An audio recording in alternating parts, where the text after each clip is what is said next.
नमस्कार, मैं हूँ शार्लेट। हम सभी सही इरादे से कर्तव्य कर परमेश्वर के प्रति समर्पित रहना चाहते हैं, पर हम अक्सर नाम और हैसियत के लिए काम किए बिना और कपटी तरीके आजमाए बिना नहीं रह पाते। वो क्या है जो ऐसी हालत की ओर ले जाता है? इस तरह कर्तव्य निभाने के क्या नतीजे होते हैं? गवाही के एक लेख से हमें इसका उत्तर मिल सकता है। लेख का शीर्षक है दिखावे के लिए कर्तव्य निभाने के नतीजे। इसे मैं पढ़कर सुनाती हूं।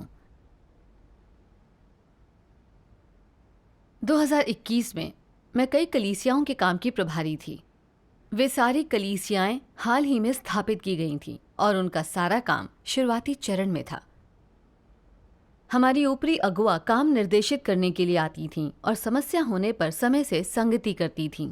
वे खासकर सुसमाचार कार्य के बारे में बहुत पूछती थीं। अन्य कलीसियाओं का सुसमाचार कार्य अच्छा देख और उनमें काफी ज्यादा लोगों को सच्चे मार्ग की जांच कर हर महीने शामिल होते देख मुझे बहुत ईर्ष्या हुई। मैंने सोचा उच्च अगुआ के लिए सुसमाचार कार्य अहम था, पर मैं इस काम में बहुत पीछे हूं। अगर मैं इसे अच्छी तरह न कर पाई और कार्य बाधित हो गया तो अगुआ यकीनन कहेगी कि मुझ में क्षमता नहीं है और मुझे बर्खास्त कर देगी। इसलिए कुछ समय मैंने सुसमाचार कार्य पर बहुत मेहनत की। भाई बहनों से बार बार पता किया कि काम कैसा चल रहा है, हल खोजने के लिए उनके समस्याओं को इकट्ठा किया, पर दूसरे कार्य के बारे में ज्यादा जानकारी इकट्ठी नहीं की।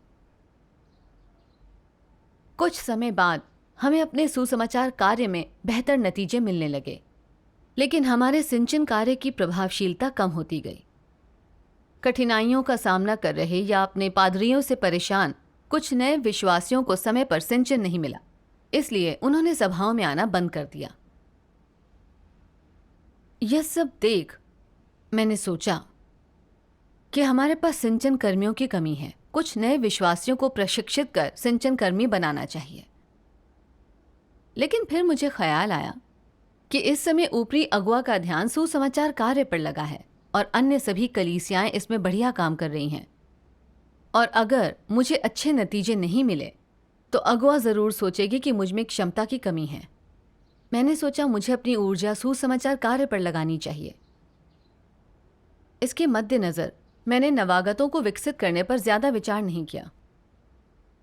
जब अगुआ ने हमारे काम की जांच की तो पाया कि हम नए विश्वासियों को प्रशिक्षण नहीं दे रहे थे और नए सदस्यों को समय पर सिंचन नहीं मिल रहा था। उसने गुस्से से कहा, ईश गृह की अपेक्षा है कि हम नए विश्वासी विकसित करें। आपने हमारे काम का इतना अहम हिस्सा रोक दिया है, आखिर क्यों? उसने सिंचन कार्य की जिम्मेदारी मुझसे ले ली।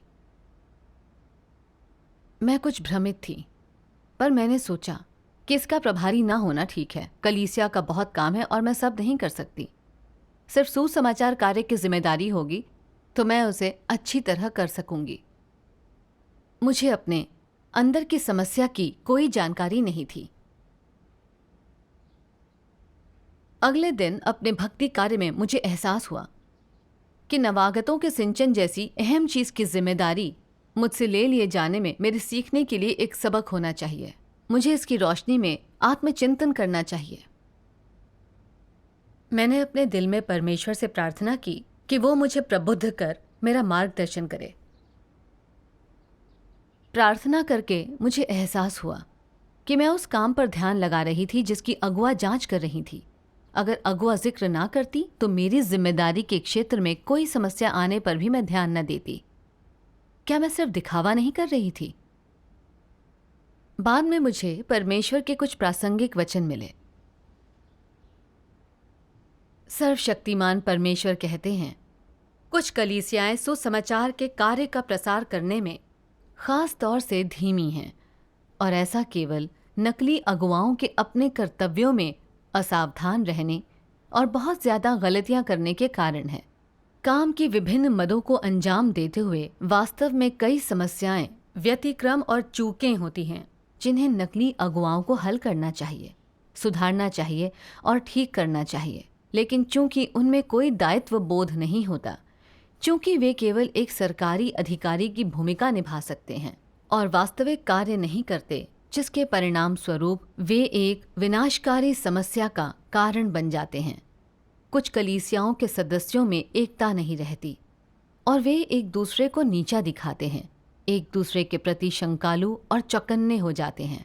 वे इस बात से भी चिंतित और भयभीत हो जाते हैं कि परमेश्वर का घर उन्हें बाहर निकाल देगा। जब नकली अगुवाओं के सामने ये स्थिति आती है तो वे कोई विशिष्ट कदम नहीं उठाते।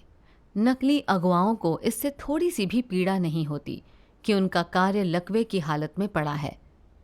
वे कोई वास्तविक कार्य करने के लिए खुद को तैयार नहीं कर पाते और इसके बजाय ऊपर वाले द्वारा नीचे आदेश भेजे जाने की प्रतीक्षा करते हैं, जिसमें उन्हें यह बताया गया हो कि उन्हें क्या करना है और क्या नहीं करना, मानो उनका काम केवल ऊपर वाले के लिए किया जाता हो। अगर ऊपर वाला कोई विशिष्ट अपेक्षाएं नहीं बताता और कोई प्रत्यक्ष आज्ञाएं या आदेश नहीं देता तो वे कुछ नहीं करते, लापरवाह और अनमने रहते हैं। वे उतना ही करते हैं जितना ऊपर वाला उन्हें करने के लिए देता है। वे धक्का देने पर हिलते हैं वरना नहीं हिलते, लापरवाह और अनमने बने रहते हैं। नकली अगुवा क्या होता है? संक्षेप में, वह व्यवहारिक कार्य नहीं करता, जिसका अर्थ है कि वह अगुवा के रूप में अपना कार्य नहीं करता। वह महत्वपूर्ण आधारभूत कार्य से गंभीर रूप से वियुक्त रहता है। वह कुछ नहीं करता। ऐसा होता है नकली अगुवा। वचनों से मैंने जाना कि नकली अगुवा तन मन से खुद को अच्छा दिखाने वाले काम करते हैं। वो वही करते हैं जिस पर उनके अगुवा जोर देते हैं या जिसे सब देख सकते हैं।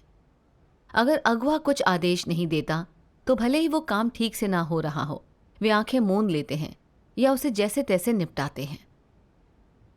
ऐसा व्यक्ति कर्तव्य में कलीसिया का कार्य कायम नहीं रखता, ना ही कोई व्यवहारिक कार्य करता है। उसमें कोई मानवता या चरित्र नहीं होता। वह सत्य का खोजी या प्रेमी नहीं होता। कर्तव्य निभाते हुए भी वह सिर्फ बाधक होता है। मुझे नहीं पता था कि मुझ में अच्छी मानवता नहीं है, लेकिन फिर मैंने देखा कि मेरी अवस्था वैसी ही थी। मैंने अपने कर्तव्य प्रदर्शन पर विचार किया। उच्च अगुवा सुसमाचार कार्य को प्राथमिकता देती थी। उस पहलू में मेरा मार्गदर्शन और मदद करती थी, क्योंकि मैं उसमें दक्ष नहीं थी। इसलिए मुझे डर था कि अगर मैं इससे जूझती रही तो बर्खास्त हो जाऊंगी। अपना ओहदा बचाए रखने के लिए मैं सुसमाचार कार्य पर ज्यादा ध्यान देने लगी और कार्य के अन्य पहलुओं की उपेक्षा कर दी। उस दौरान मुझे ऐसा लगा कि अन्य चीज़ें भी मेरे कार्यक्षेत्र में हैं, मुझे उन पर भी काम करना चाहिए। पर फिर लगा कि चूंकि अगुवा उन चीज़ों के बारे में नहीं पूछ रही, इसलिए वो चीज़ें अहम नहीं हैं, तो मैंने उन्हें नहीं किया। मैंने सिर्फ वही किया जो अगुवा ने कहा, जिससे मेरा नाम और मेरी हैसियत बढ़े। मैंने परमेश्वर की इच्छा का ध्यान नहीं रखा। मैं कर्तव्य में अगुवा की जिम्मेदारियां नहीं निभा रही थी। मैं सिर्फ दिखावे के लिए काम कर रही थी ताकि मेरी अगुवा संतुष्ट रहे। कर्तव्य के प्रति मेरा रवैया मेरे काम को प्रभावित कर चुका था। परमेश्वर के घर ने कई बार संगति की थी कि हमें अच्छी क्षमता वाले नए विश्वासी सिंचित करने हैं ताकि वे कर्तव्य संभाल सकें। इससे राज्य के सुसमाचार के विस्तार में लाभ होगा। लेकिन मैंने 2-3 महीने से इतना अहम काम नहीं किया था, जिससे उसमें बहुत देरी हो गई। ये दुष्टता करना था। इस तरह सोचकर वाकई दुख हुआ। मैंने परमेश्वर से प्रार्थना की, हे परमेश्वर, मैं बहुत झूठी और चालाक हूं। मैंने खुद को अच्छा दिखाने के लिए काम किया, पर मैंने काम में देरी की। परमेश्वर, मैं पश्चाताप करना चाहती हूं। फिर मैंने मसीह विरोधी स्वभाव उजागर करने वाले ईश वचन पढ़े, जिनसे मैं खुद को समझ पाई। सर्वशक्तिमान परमेश्वर कहते हैं, सत्य का अभ्यास करने के प्रति मसीह विरोधी का यही रवैया होता है जब यह उनके लिए फायदेमंद होता है। जब हर कोई इसके लिए उनकी प्रशंसा और आदर करता है तो वे अवश्य कृतज्ञ होते हैं और दिखावे के लिए कुछ सांकेतिक प्रयास करते हैं। यदि सत्य का अभ्यास करने से उन्हें कोई लाभ नहीं होता यदि इस पर कोई ध्यान नहीं देता और वरिष्ठ अगुआ मौजूद न हो तो ऐसे समय में उनके सत्य का अभ्यास करने का तो कोई सवाल ही नहीं उठता। सत्य का उनका अभ्यास प्रसंग पर, समय पर निर्भर करता है। इस पर निर्भर करता है कि यह सार्वजनिक रूप से किया जाता है या अकेले में, या इस पर कि लाभ कितना बड़ा है। जब ऐसी चीज़ों की बात आती है तो वे असाधारण रूप से समझदार और हाजिर जवाब हो जाते हैं। कोई लाभ ना मिलना या खुद की नुमाइश ना करना उन्हें स्वीकार्य नहीं होता। यदि उनके प्रयासों को मान्यता ना मिले, यदि उनके कितना भी काम करने पर कोई ना देखे, तो वे कोई काम नहीं करते।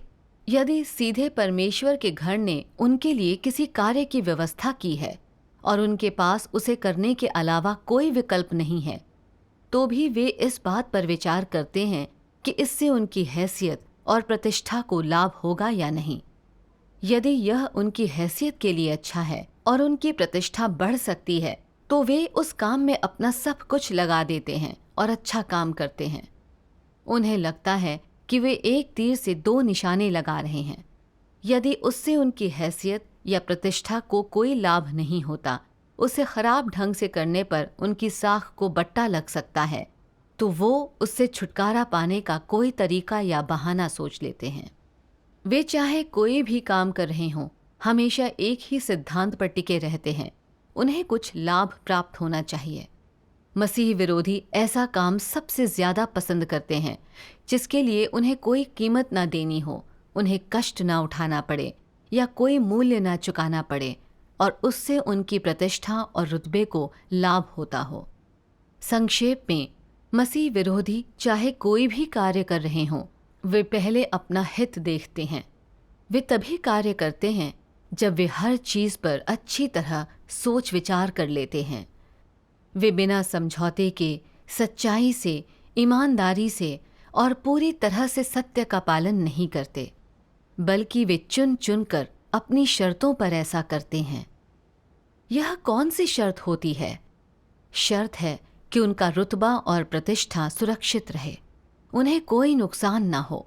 यह शर्त पूरी होने के बाद ही वे तय करते हैं कि क्या करना है। यानी मसीह विरोधी इस बात पर गंभीरता से विचार करते हैं कि सत्य के सिद्धांतों, परमेश्वर के आदेशों और परमेश्वर के घर के कार्य से किस ढंग से पेश आया जाए, या उनके सामने जो चीज़ें आती हैं उनसे कैसे निपटा जाए। वे इन बातों पर विचार नहीं करते कि परमेश्वर की इच्छा कैसे पूरी की जाए, परमेश्वर के घर के हितों को नुकसान पहुंचाने से कैसे बचाया जाए, परमेश्वर को कैसे संतुष्ट किया जाए या भाई बहनों को कैसे लाभ पहुंचाया जाए। वे लोग इन बातों पर विचार नहीं करते।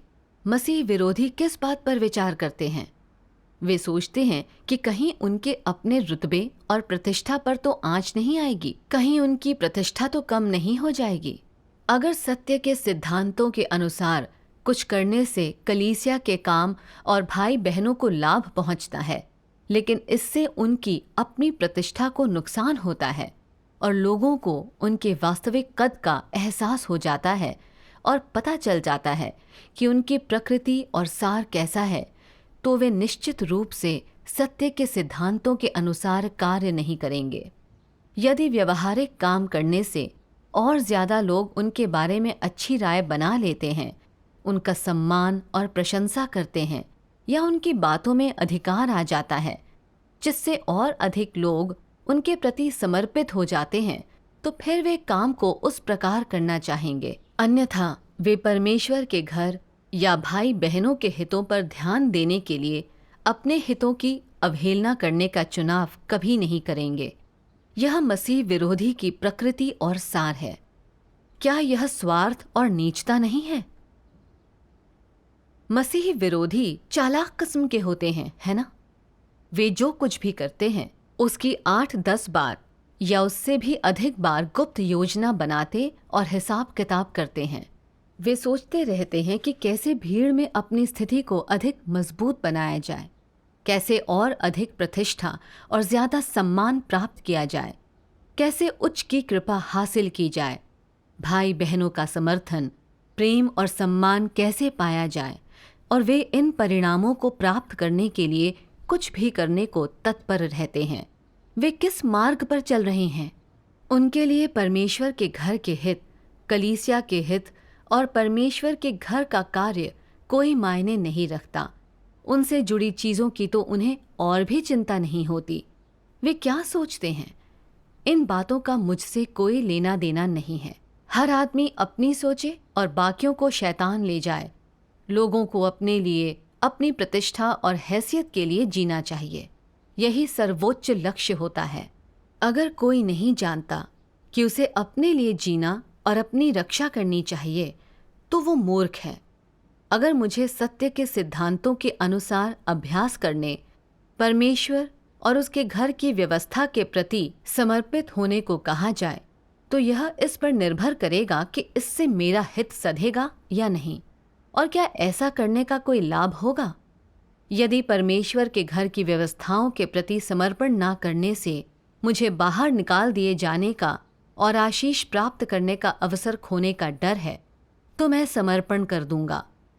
इस प्रकार अपनी प्रतिष्ठा और हैसियत की रक्षा के लिए मसीह विरोधी अक्सर कुछ समझौते करने को तैयार हो जाते हैं। तुम कह सकते हो कि हैसियत के लिए मसीह विरोधी किसी भी प्रकार की पीड़ा सहने को और एक अच्छी प्रतिष्ठा के लिए हर तरह की कीमत चुकाने को तैयार रहते हैं। यह कहावत उन पर खरी उतरती है। एक महान व्यक्ति जानता है कि कब झुकना है और कब नहीं। यह शैतान का तर्क है ना? यह संसार में रहने के लिए शैतान का फलसफा है, और यह जीवित रहने का शैतान का सिद्धांत भी है। यह बेहद घृणित है। परमेश्वर के वचनों से जाना कि मसीह विरोधी प्रकृति से चालाक, धोखेबाज और स्वार्थी और नीच होते हैं। अपने कर्तव्य में वे सिर्फ अपने नाम और हैसियत और हित की सोचते हैं। अगर किसी चीज से उन्हें और उनकी प्रतिष्ठा को फायदा होता है, अगुवाओं की प्रशंसा और भाई बहनों का समर्थन मिलता है, तो वे खुद को उसमें झोंक देते हैं। लेकिन जिस कार्य पर अगुआ का ध्यान नहीं होता या जिससे उनका नाम या हैसियत नहीं बढ़ती, वे उनके लिए कोई कीमत नहीं चुकाना चाहते। मसीह विरोधी अक्सर ये हिसाब लगाते हैं कि अपनी प्रतिष्ठा और हैसियत की रक्षा कैसे की जाए, ज्यादा लाभ कैसे पाया जाए। वो कभी कलीसिया का काम बनाए रखने पर विचार नहीं करते।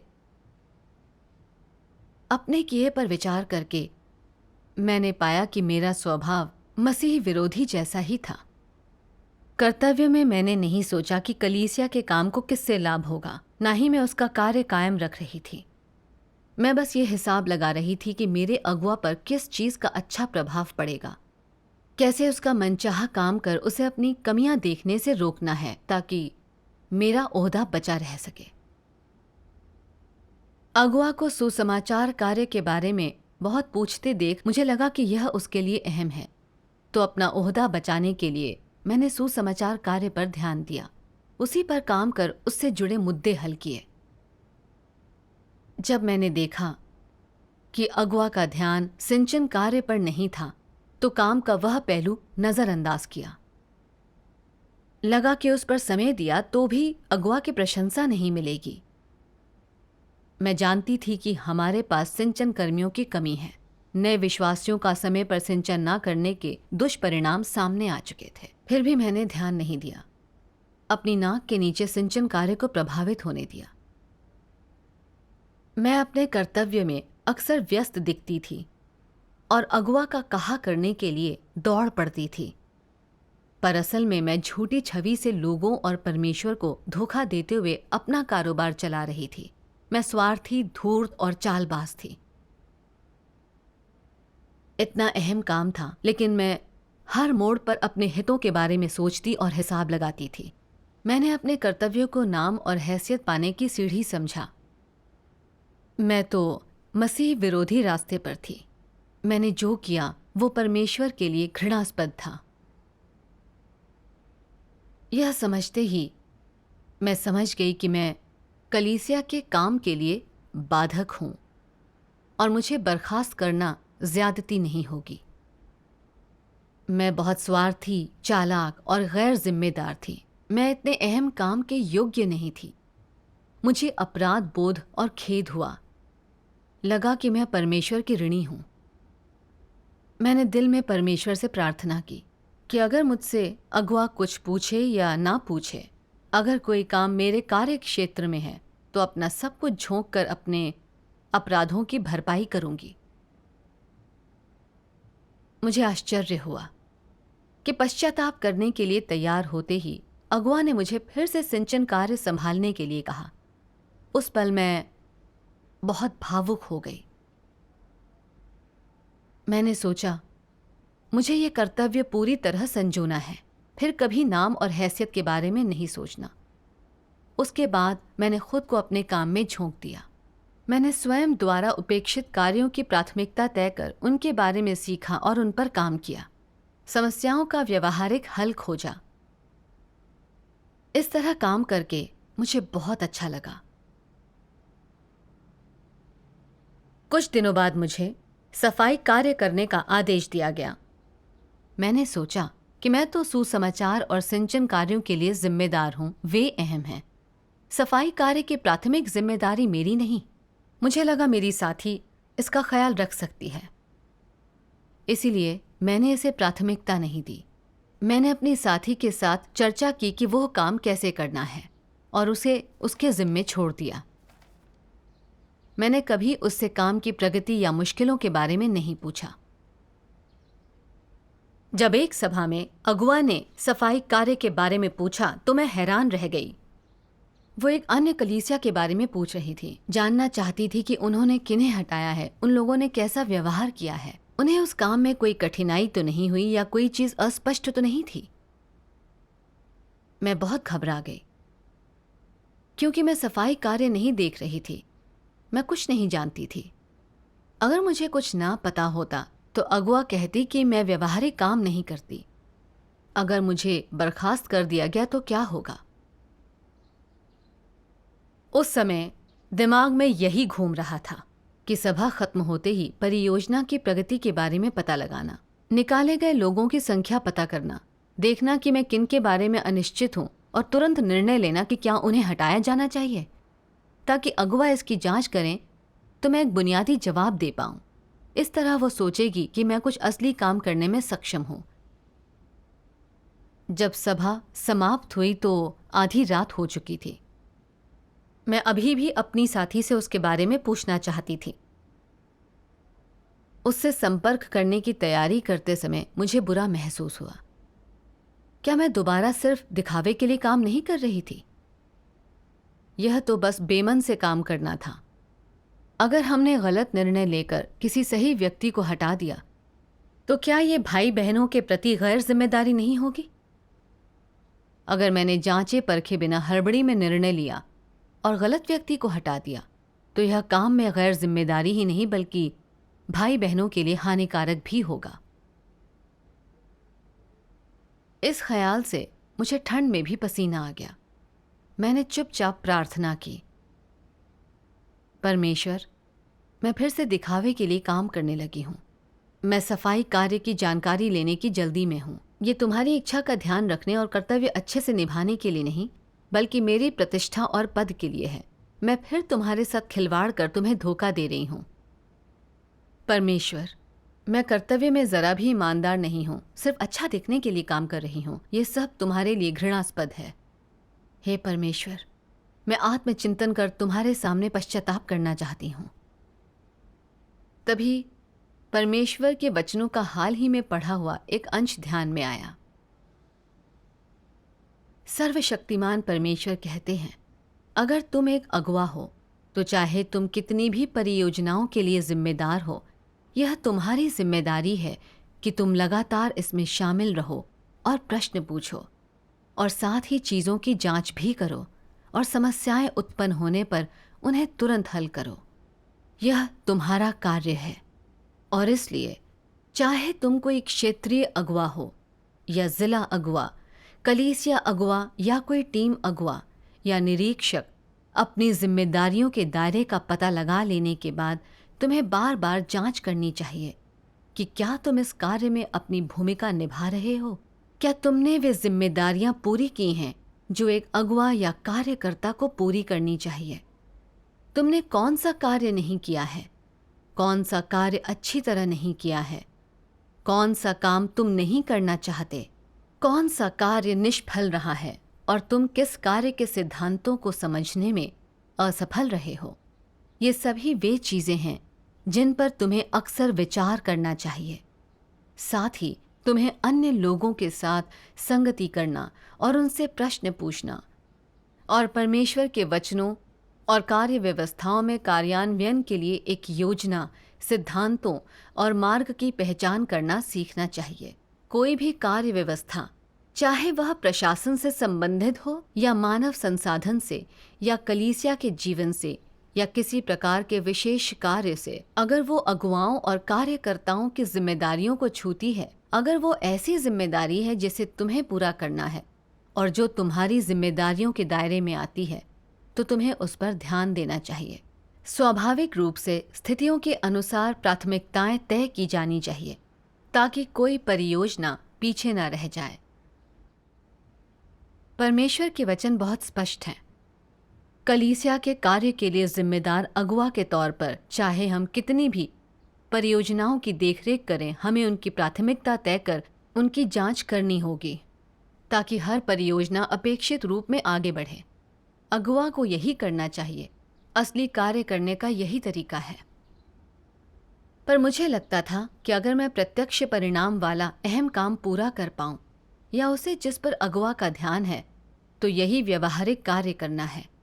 लेकिन जिनके बारे में अगुवा ज्यादा नहीं पूछती थी, जिनसे कोई स्पष्ट फायदा नहीं होता था, उन पर मैं शायद ही कार्रवाई करती या जानकारी लेती थी, जबकि असल में मुझे अपने कर्तव्य के दायरे में आने वाली हर चीज में अपना सर्वस्व लगाना चाहिए था। कुछ परियोजनाएं शुरू हो चुकी थीं, पर कुछ समय से उन पर चर्चा नहीं हुई थी। पर इसका मतलब ये नहीं कि वे रुक गई हैं, उन पर काम नहीं करना है। मुझे उन्हें प्राथमिकता के अनुसार देखना चाहिए था। अगर मैंने उनके बारे में कभी न पूछा और इससे उनकी प्रगति रुक गई, तो ये परमेश्वर के प्रति समर्पण की कमी होगी। मैंने काम के प्रति अपने रवैये के बारे में सोचा। मैं जानती थी कि सफाई कार्य वाकई अहम है, पर मुझे लगा कि उसके लिए मैं मुख्य रूप से जिम्मेदार नहीं हूं। अगर उसे अच्छे से किया तो भी कोई मेरे प्रयास नहीं देख पाएगा, इसलिए उसमें दिल नहीं लगाया, गंभीरता से नहीं लिया। मुझे उसकी प्रगति की कोई जानकारी नहीं थी। अगुआ के पूछते ही मैं उसके बारे में पता करने चल दी। मुझे बस थोड़ी खोज खबर लेनी थी ताकि अगुआ के पूछने पर मैं जवाब दे सकूं, जिससे वो ना जाने कि मैं असली काम नहीं कर रही, वो बर्खास्त ना कर दे। मैं खिलवाड़ और धोखेबाजी करके अपना नाम और हैसियत बचा रही थी और कलीसिया के काम की जिम्मेदारी नहीं ले रही थी। यह दुष्टता करना था। इसके बाद मैंने अपने हाल के रवैये और कर्तव्य प्रदर्शन पर कुछ विचार किया। ईश वचन मेरे मन में आए। जब कोई व्यक्ति परमेश्वर के सौंपे हुए को स्वीकार करता है, तो परमेश्वर के पास न्याय करने के लिए एक मापदंड होता है कि उस व्यक्ति के कार्य अच्छे हैं या बुरे, और उस व्यक्ति ने आज्ञा का पालन किया है या नहीं, और उस व्यक्ति ने परमेश्वर की इच्छा को संतुष्ट किया है या नहीं, और वे मानक पूरे करते हैं या नहीं। परमेश्वर जिसकी परवाह करता है वह है व्यक्ति का हृदय, ना कि ऊपरी तौर पर किए गए उसके कार्य। ऐसी बात नहीं है कि परमेश्वर को किसी व्यक्ति को तब तक आशीष देना चाहिए जब तक वे कुछ करते हैं, इसकी परवाह किए बिना कि वे इसे कैसे करते हैं। यह परमेश्वर के बारे में लोगों की गलत फहमी है। परमेश्वर सिर्फ चीज़ों का अंतिम परिणाम ही नहीं देखता, बल्कि इस पर अधिक जोर देता है कि किसी व्यक्ति का हृदय कैसा है और चीज़ों के आगे बढ़ने के दौरान किसी व्यक्ति का रवैया कैसा रहता है, और वह यह देखता है कि उसके हृदय में आज्ञाकारिता, विचार एवं परमेश्वर को संतुष्ट करने की इच्छा है या नहीं। हालांकि हर व्यक्ति सत्य का अनुसरण करने को तैयार है, पर उसकी वास्तविकता में प्रवेश करना आसान बात नहीं है। सत्य की खोज करने और सत्य को अमल में लाने पर ध्यान केंद्रित करना मुख्य है। तुम्हें इन चीज़ों पर रोज चिंतन करना होगा। तुम्हारे सामने कोई भी समस्या या कठिनाई क्यों ना आए, सत्य का अभ्यास करना ना छोड़ना। तुम्हें सीखना चाहिए कि सत्य की तलाश, आत्मचिंतन और अंततः सत्य का अभ्यास कैसे करें। यह सबसे महत्वपूर्ण है। तुम जो कुछ भी करो, अपने हितों की रक्षा करने की कोशिश मत करो, और अगर तुम अपने हित पहले रखते हो तो तुम सत्य का अभ्यास नहीं कर पाओगे। उन लोगों को देखो जो केवल अपने लाभों के बारे में सोचते हैं। उनमें से कौन सत्य का अभ्यास कर सकता है? कोई नहीं। जो लोग सत्य का अभ्यास करते हैं वे सभी ईमानदार, सत्य के प्रेमी और दयालु लोग हैं। उन सभी लोगों में ज़मीर और विवेक होता है। वे अपने हित, अभिमान और घमंड छोड़ सकते हैं, अहम त्याग सकते हैं।